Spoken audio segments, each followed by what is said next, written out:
Agora. Momento da palavra. Momento muito especial do programa também é o momento da palavra. E hoje nós vamos falar sobre a parábola do semeador. Nós estaremos iniciando, na verdade, um estudo sobre as 7 parábolas de Mateus, sendo a primeira a parábola do semeador. O texto está no Evangelho de Mateus, capítulo 13. Nós vamos ler a partir do 3º versículo, que diz assim: eu estarei lendo a Bíblia da linguagem atual. Jesus usou parábolas para ensinar muitas coisas. Ele disse: escutem, certo homem saiu para semear. Quando estava espalhando as sementes, algumas caíram na beira do caminho e os passarinhos comeram tudo. Outra parte das sementes caiu no lugar onde havia muitas pedras e pouca terra. As sementes brotaram, logo porque a terra não era funda. Mas quando o sol apareceu, queimou as plantas e elas secaram porque não tinha raízes. Outras sementes caíram no meio de espinhos que cresceram e sufocaram as plantas. Mas as sementes que caíram em terra boa produziram na base de 100, de 60 e de 30 grãos por um. E Jesus terminou dizendo: se vocês têm ouvidos para ouvir, então ouçam. Então os discípulos chegaram perto de Jesus e perguntaram: por que é que o Senhor usa parábolas para falar com essas pessoas? Jesus respondeu: a vocês Deus mostra os segredos do reino dos céus, mas a elas não. Nós estaremos lendo até aqui para a nossa meditação, fazendo aqui uma introdução, uma breve introdução. Veja bem, o texto vai nos falar que um homem saiu a semear. Eu quero falar um pouquinho da semente. Nós vamos ver aqui na parábola 4 tipos de solos que a semente caiu, mas a semente era uma só. E isto já é um grande ensinamento da parábola para nós, que a palavra de Deus, ela é uma só. A palavra do Senhor, ela não muda por causa do tipo de solo que ela vai cair. A semente não vai se adaptar ao solo, ela é uma. A palavra de Deus não se adapta aos meus desejos, às minhas vontades, por mais que eu queira. Ela é uma. E ela vai cair. E onde não houver aceitação para ela, ela não vai produzir. Então, o primeiro ensinamento dessa parábola e um grande resumo dessa parábola está nesse segredo. Ou você é uma terra, ou eu sou uma terra boa para que a semente caia e produza, ou ela vai cair e não vai acontecer nada. Porque a semente, ela é uma só. Glória a Deus. A palavra de Deus, ela é imutável, né? Graças a Deus por isso. Pastor Zé, aos ouvintes, nós vamos começar, como você mesmo disse, uma série de meditação aqui nas parábolas de Jesus. E é bom nós já mencionarmos que as parábolas, muitas vezes, pastor Ziel, elas não são tão fáceis de ser compreendidas, porque são cheias de enigmas, de figuras, de linguagem, e que às vezes as pessoas acabam tendo uma certa dificuldade para compreender de fato o que queria ser representado com aquelas figuras. E uma outra questão, nesse caso específico dessa parábola, que não é o problema, porque nós temos o próprio Senhor Jesus dando a explicação da parábola, que para nós, se o Senhor Jesus já deu a explicação da parábola, para nós ali está ali o que ele queria dizer com a parábola. E não precisa querer alcançar coisas novas, que ali já está muito explícito, né? Exatamente. Eu acho que querer alcançar coisas além daquilo que o Senhor Jesus disse que esse era o propósito dele com a parábola, a gente acaba saindo fora daquilo que é a vontade do Senhor por meio dessa parábola. Agora, isso aconteceu, principalmente, pastor Ziel, os ouvintes, dependendo do método de interpretação que as pessoas utilizam para fazer a leitura bíblica, acontece muito isso. Nos primeiros séculos, tinha muitos pais da igreja que tinham um método de interpretação chamado método alegórico. E o método alegórico, o que é o método alegórico? Eles procuravam dar significado a cada palavra que eles liam na Bíblia. E aí já dá para imaginar aonde isso vai, né?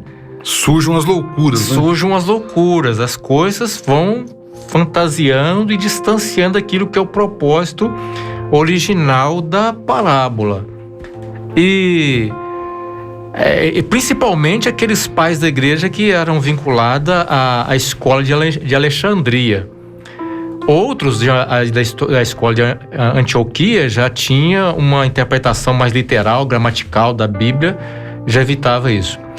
Pastor Vando, um dos grandes nomes da escola de Alexandria foi Orígenes, né? Exatamente. E foi um homem assim, deixou um legado. Servo de Deus, deixou um legado de muitos escritos, muito bonitos até, mas ele termina, inclusive Orígenes, já dentro desse contexto, né, desse Orígenes, ele deixa um conteúdo escrito mais ou menos há 1800 anos atrás, né, no início do terceiro século, que chama-se Homilias do Cântico dos Cânticos, que é uma interpretação alegórica de Cantares de Salomão. E é muito interessante que há uns tempos eu ouvi muitas vezes aí um líder religioso dizendo que as revelações do Cantares é um presente para esta obra e tal. E na verdade eu fui descobrir, eu li o livro, pastor Wander, acho que você leu também. Tive contato com o livro. É um livro escrito há 1800 anos atrás, que foi uma interpretação alegórica, e Orígenes não foi o primeiro. Filon de Alexandria também havia escrito, comparando ali Cantares com Israel. Então é um livro de figuras, e a interpretação alegórica, ela é uma interpretação de figuras, e a pessoa às vezes pode levar tanto para coisas boas e como para desvios doutrinários. Sim. O próprio Orígenes, um servo de Deus, ele termina a vida dele considerado como um herege, porque ele foi vendo tanta coisa na Bíblia, ele foi alcançando. Orígenes tinha o costume de dizer o seguinte, né, que a letra mata, mas o espírito dá vida. Ele costumava dizer que existe algo além da letra que precisa ser alcançado. E Orígenes, então, ele termina os dias dele como um herege, porque ele foi alcançando tanta coisa e ele desviou da doutrina bíblica, daquilo que é o segredo da palavra, da salvação e tal. E é importante a gente comentar isso aqui, porque as parábolas, ela abre um leque para a pessoa imaginar coisas. Sim. E pensar que está vendo coisas além da letra. E às vezes não passam de imaginações. Sim. Uma outra questão que é bom até, já que nós tocamos nesse assunto aí da escola de Alexandria, nós podemos até entender o motivo deles encaminharem por essa ferramenta de interpretação alegórica, porque eles estavam convivendo e enfrentando os filósofos da época que estavam muitas vezes tentando combater o cristianismo, e eles, de certa forma, influenciados pela filosofia, né, grega, eles pegaram aquela maneira de fazer interpretação, até mesmo com o propósito de convencer os filósofos também, usando a mesma argumentação filosófica. Então, essa interpretação alegórica tem muita raiz na filosofia, né, pastor Ziel? E é interessante que quem defende a interpretação alegórica condena a filosofia. É muito comum condenar a filosofia, porque filosofia, só que a interpretação alegórica, a raiz dela é a filosofia. Então é um ponto aí que a gente tem. Por que nós estamos dando essa introdução e falando disso? Porque, como nós fizemos nas 7 cartas de Apocalipse, nós queremos trazer aqui uma palavra para os irmãos que esteja dentro de todo um contexto bíblico, sem trazer coisas novas para dizer, não, eu entendo assim e é assim. Porque eu posso entender algo na palavra assim, que não é, na verdade, um entendimento ortodoxo da doutrina. Então, nós queremos trazer aqui, os irmãos, um entendimento ortodoxo, um entendimento dentro de todo o texto e contexto da palavra. E assim, haverá um conselho de Deus para nós dentro desse ensino. Exatamente. Um outro grande pregador do século IV, pastor Ziel, que João Crisóstomo, que era conhecido como Boca de Ouro, né? Ele vai na contramão daquela interpretação alegórica que vinha sendo feita das parábolas, e é interessante que ele pega exatamente a explicação de Jesus. Ele não passa daquilo que era a explicação de Jesus. Por quê? Ele entendia que a alegoria ela estava distanciando aquilo que... Distorcendo o sentido verdadeiro. Então ele trouxe a pregação mais literal. Quando nós falamos de pregação literal, é importante que os ouvintes entendam que uma interpretação literal das Escrituras não despreza a alegoria. Há momentos que você tem que fazer a visão, a interpretação alegórica, quando se cabe alegoria no texto, né? Aí você tem que fazer, de fato, a interpretação alegórica. Mas quando não se cabe a alegoria, aí você fica com aquilo que, de fato, Cristo quis dizer por meio da sua palavra escrita, né? E lembrar que a interpretação alegórica, ela nunca pode fugir do texto e contexto da palavra. Porque eu não posso distorcer o entendimento da palavra para aplicar uma alegoria. Isso é um erro doutrinário. Eu tenho que ler onde a Bíblia falar de sangue, nem sempre a Bíblia vai estar falando de sangue, vai se referir ao sangue de Jesus. Nem sempre a Bíblia fala de caminhada, ela vai falar da caminhada espiritual. Nem sempre a Bíblia usa a figura do leão como sendo o leão de Judá, a figura do Senhor Jesus, né? Como também nem sempre a Bíblia mostra a serpente como sendo o adversário. Sim. Por isso que as interpretações, elas têm que ser dentro do texto e contexto, senão você vai incorrer num erro doutrinário e às vezes criar uma doutrina que é herege, que não vai dentro da palavra de Deus. Interessante que você falou que nem sempre quando se fala de caminho, né? Quer dizer que é Jesus, né? Uhum. Nem sempre é Jesus. Nem sempre é Jesus. Interessante porque quando a parábola começa justamente aqui falando dessa questão de uma parte da semente que cai na beira do caminho, né? Então a parte da semente que caiu na beira do caminho e que é um lugar justamente duro, de terra dura, né? Ela não brota, ela não nasce. Aí vem as aves do céu e arrebata, come aquela semente. E eu vi numa escola dominical uma explicação em que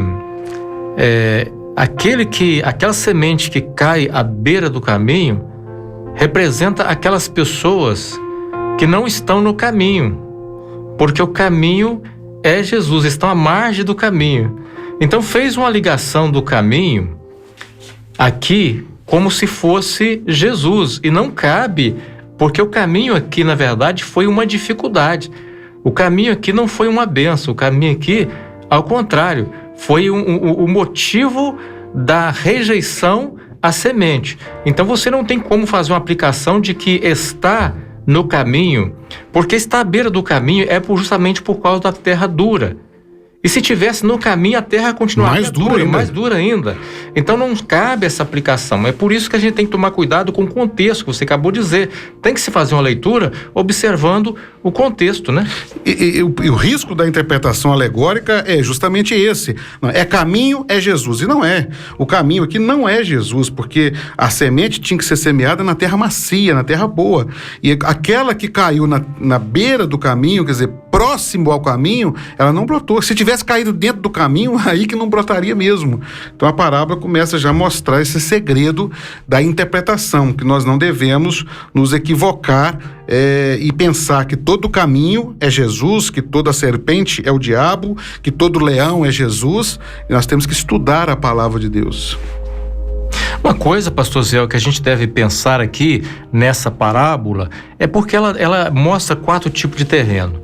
E nós podemos pensar aqui, por que Jesus conta uma parábola onde o semeador, ele semeia nesses 4 tipos de terreno?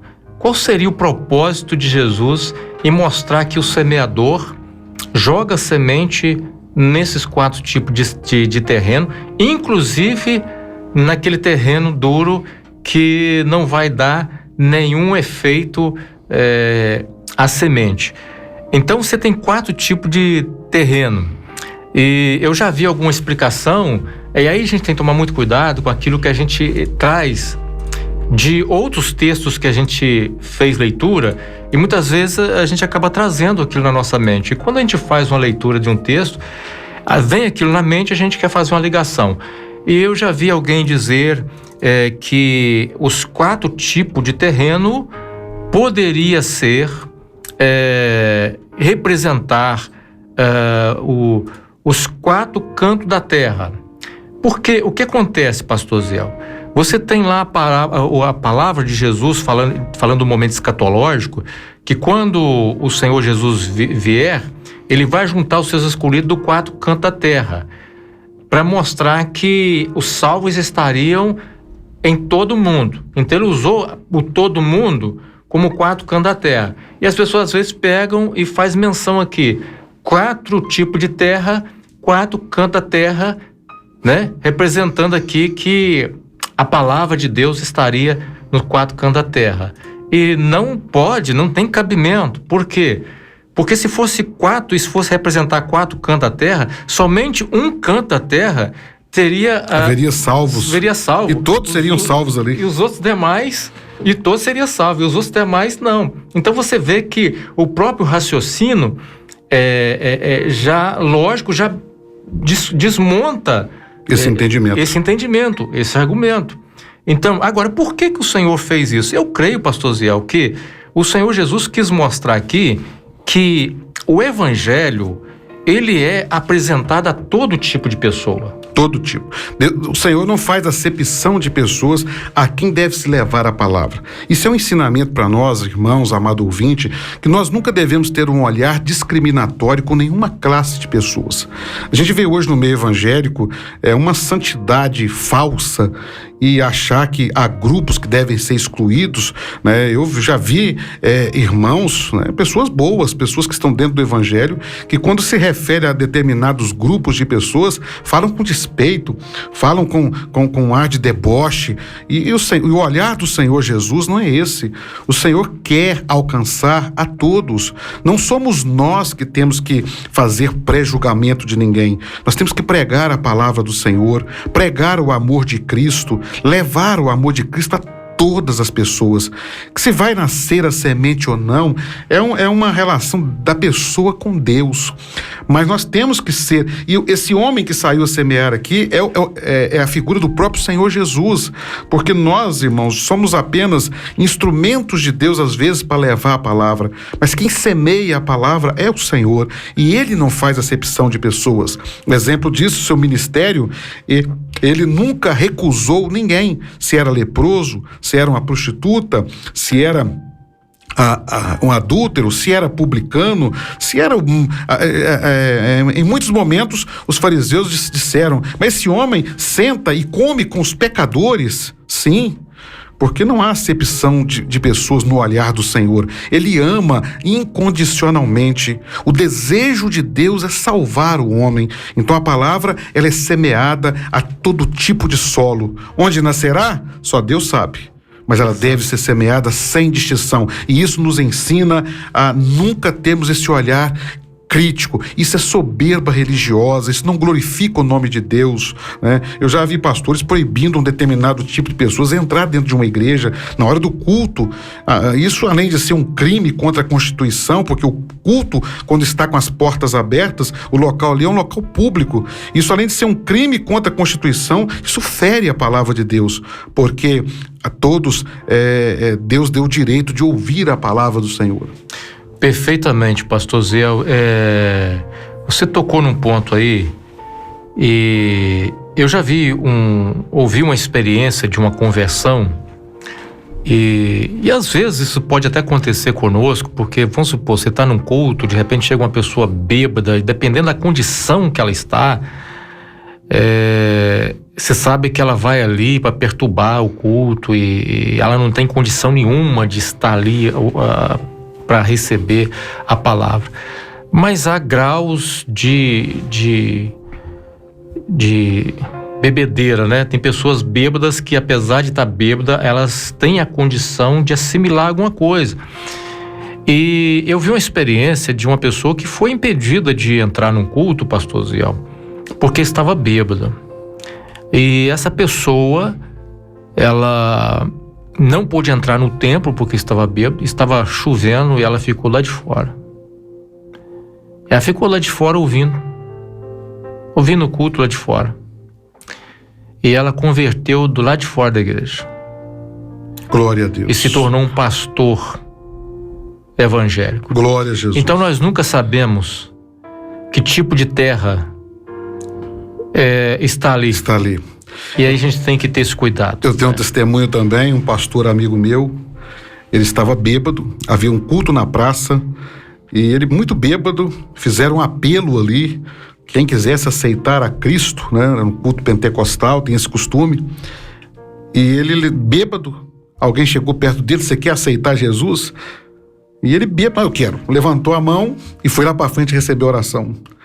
No outro dia, ele acordou e falou, meu Deus, o que eu fiz ontem, rapaz? Eu fui lá no meio dos crentes, falei que eu sou crente agora, como é que eu vou fazer? E eu não sou menino, agora eu vou ter que ir lá. E ele voltou no culto, e hoje é um pastor para a honra e glória do nome do Senhor. Né? Para quem julga, eu acho que esse pré-julgamento de querer excluir as pessoas do evangelho, isso é algo maligno, né? Então nós temos que ter essa cautela. Mas voltando aqui à parábola, a terra caiu à beira do caminho, qual foi o problema? Ela era muito dura e a semente não nasceu. E veio os pássaros e comeram. E Jesus explica que esses pássaros é a figura das coisas malignas, né? Do adversário que vem e rouba a semente ali. O nosso coração precisa estar aberto à palavra.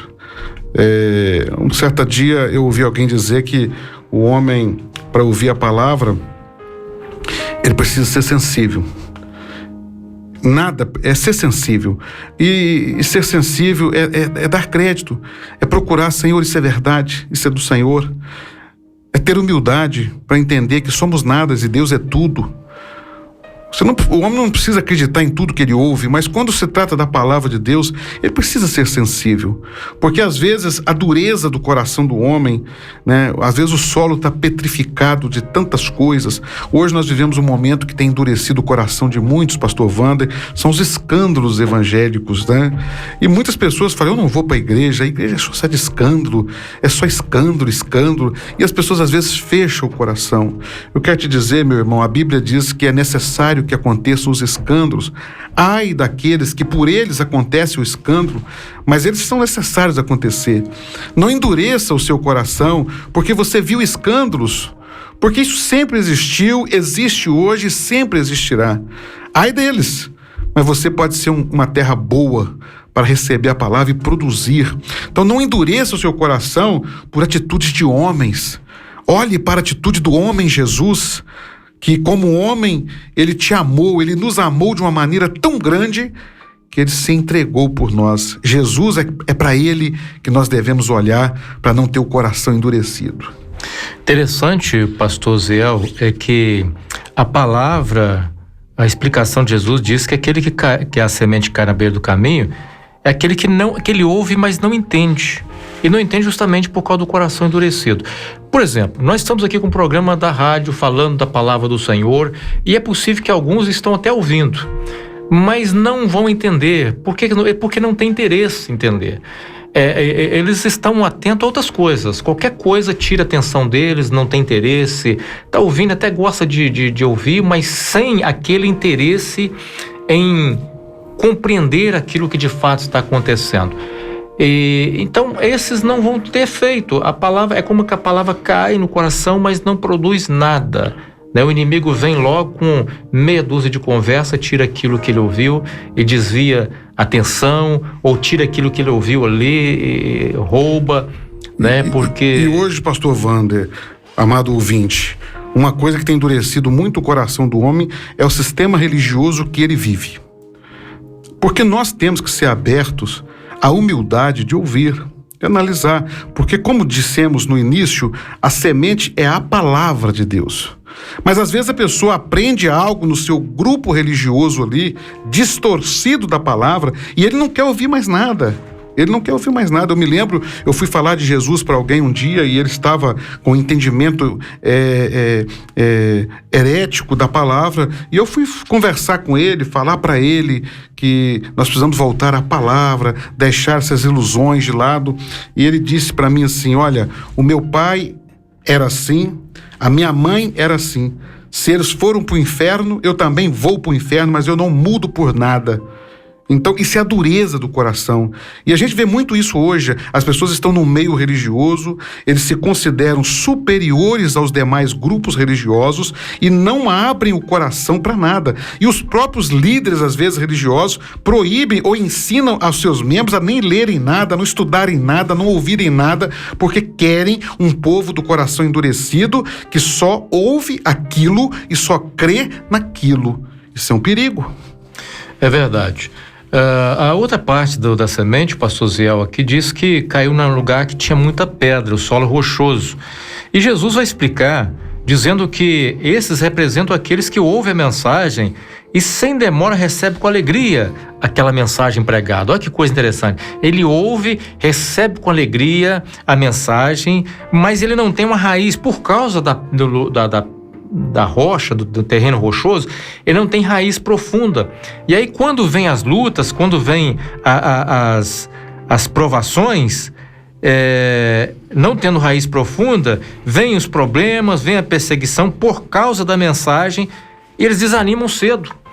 E é muito comum isso no meio cristão. Você vê pessoas que às vezes recebem uma bênção, fala assim: glória a Deus, esse se converteu mesmo, né? Que maravilha. Sai do puto todo alegre. Sai tudo alegre, vou mudar de vida e tal. Mas pensa que o evangelho é mar de rosa. Ou seja, agora eu sou agora eu me converti ao evangelho, né? Então agora eu não vou ter problema. E pelo contrário, o que Jesus está mostrando aqui, por causa da palavra, por causa do evangelho, às vezes nós sofremos perseguições, nós enfrentamos problemas, lutas, e aí a pessoa não tem raiz profunda. Ela não tem raiz profunda. Ela até recebeu com alegria, mas ela não tem profundidade. A palavra de Deus não enraizou no seu coração, não tomou conta de todo o seu coração, porque ainda lá no fundo ainda existia algum tipo de resistência à profundidade da palavra, né? Até porque, pastor Wander, que a palavra, isso é muito importante o ouvinte entender, que a Bíblia fala do amor de Deus, e a mensagem primórdia do Evangelho é justamente o amor de Deus. Citamos aqui João 3,16, né? Deus amou o mundo de tal maneira que deu o seu único Filho. Então, a mensagem primórdia do Evangelho é o amor de Deus. Mas a mensagem do Evangelho também fala que Deus é juízo. E o mesmo Deus que fala de amor é o mesmo Deus que exige mudança de vida, que Ele vai trabalhar na vida do homem para mudança de vida. Nós lemos ali Gálatas, Paulo falando do fruto do Espírito, um homem cheio do Espírito Santo, o Espírito de Deus quer produzir na vida dele o fruto que é amor, que é paz, que é longanimidade, né? Que é alegria, que é temperança e tudo, né? E às vezes, quando nós recebemos a palavra, João, né, no livro de Apocalipse, fala assim: foi-me dado um livrinho, e na boca ele me era doce como mel, mas quando eu o engoli, ele era amargo como fel.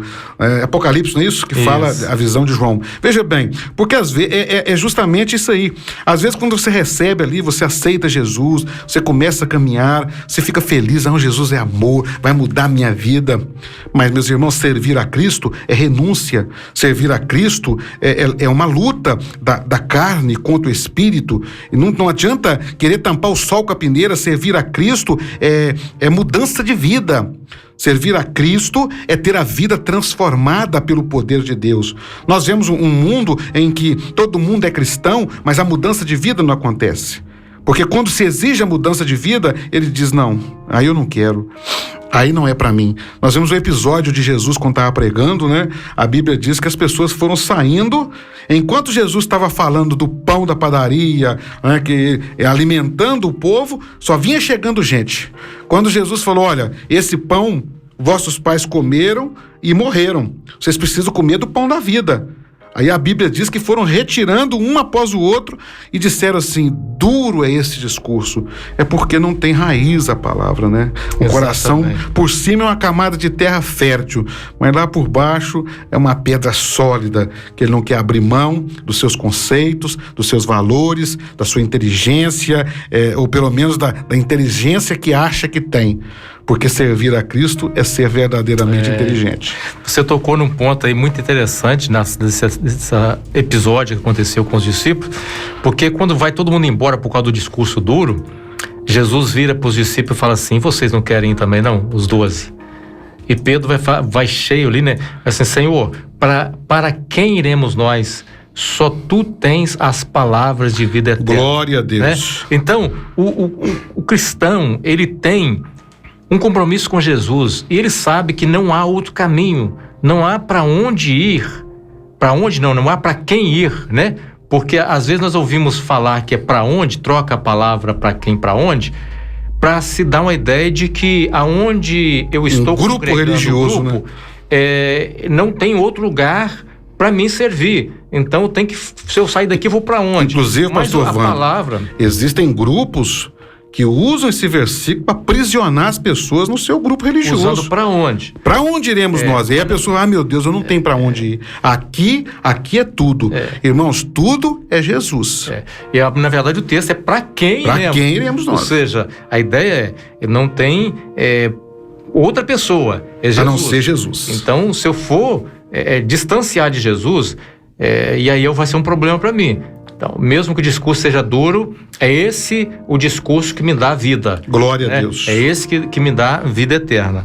Agora, seguindo mais um pouco adiante aqui, o Senhor Jesus vai explicar aquelas sementes que caem no meio de espinhos, e ele diz assim: as que caíram entre os espinhos representam os que ouvem a mensagem, logo ela é sufocada pelas preocupações dessa vida e pela sedução da riqueza, de modo que não produzem fruto. Ou seja, a pessoa recebeu uma bênção, converteu ao Senhor Jesus, nasceu de novo, aquela coisa toda, mas na hora de produzir fruto, né, essa pessoa tem um problema na vida dela. Porque as riquezas, a sedução do mundo, as coisas do mundo atrai muito essa pessoa ainda. Exemplo, né? Judas, né? Isso. Judas estava com o Senhor, mas tudo indica, um dos evangelistas chega a dizer que Judas era um ladrão, que roubava da bolsa. Ele era um homem ganancioso, ambicioso, ganancioso. Ele queria um reino terreno, ele ambicionava as coisas dessa vida. Aí o adversário veio, né? O diabo veio e roubou a semente dele, arrancou, sei lá, e sufocou, né? Sufocou a plantinha. A gente que mexe com agricultura é interessante. Se você planta uma planta e deixa o mato sair em volta dela, quando você vai lá ver o mato tá grande, você abre assim o mato, a planta tá minguada lá no meio. Tem muitos cristãos hoje que Jesus na vida dele é assim, tá minguadinho lá. O mato tomou conta. Aí você é cristão? Sou. Você é membro? Sou membro. E ele tá lá, minguadinho no meio, não tem nada, não produz nada, tá minguado, não tem vida. E ela fica viva ali por muito tempo. Ela não morre fácil, pastor Wanda, porque tem a sombra, mas ela fica ali sem produzir nada, minguada, aniquilada. Quantas pessoas o evangelho está aniquilado na vida dele. Ele fala que é cristão, ele confessa ser cristão, ele diz que é cristão, mas Jesus não aparece, porque as coisas do mundo tomou conta. E esse é um problema.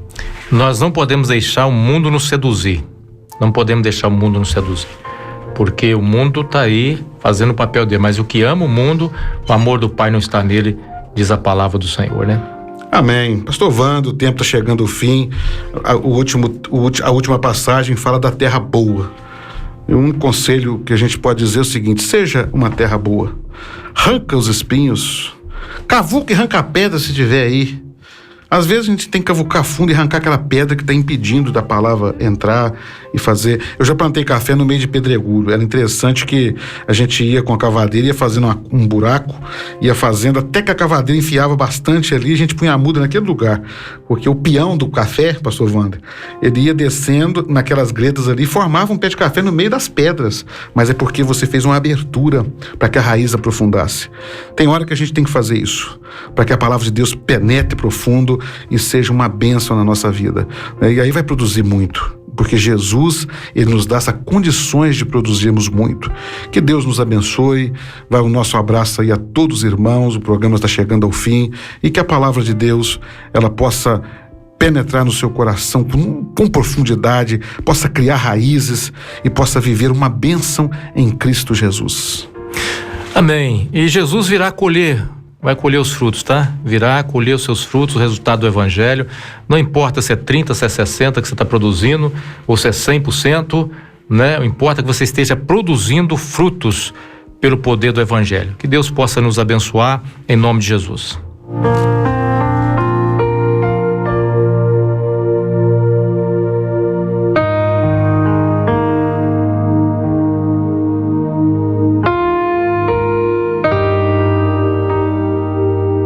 Gospel Hits, abençoando o seu dia.